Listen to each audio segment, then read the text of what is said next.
Кръгла маса на тема електронните книги и четци се проведе в зала Европа на Великотърновския университет. На нея присъстваха студенти, преподаватели и приятели, които станаха свидетели на презентации по темата и взеха участие в дискусията за новите технологии в областта на книгоиздаването.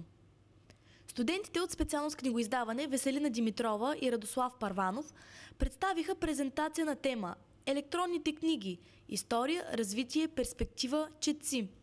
Студентите, организиращи кръглата маса, показаха на гостите в залата своите лични електронни четци и споделиха с тях удобството от този вид устройство. Лично аз мога да кажа, че електронен четец винаги е било интересна джаджа за мен. И след като бях в Америка, така или иначе, знам какво е положението в България и пазара в България за тези четци.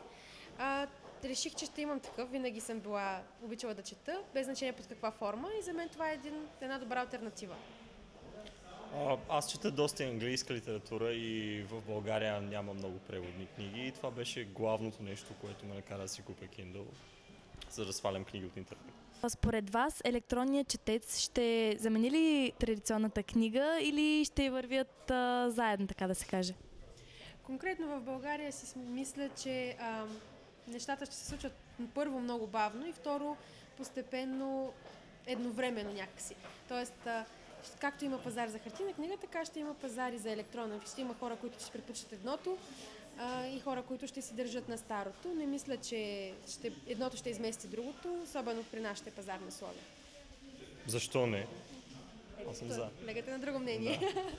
На кръглата маса беше прочетен докладът на професор Алберт Бенбасат на тема електронната книга – алтернатива или икономически интерес. Той представи основните си възгледи по отношение на новите технологии. В залата присъстваше и главен асистент Павел Петков, който от 2 години притежава електронен четец и изказа възхищението си и удобството от тази модерна за нашето време технология.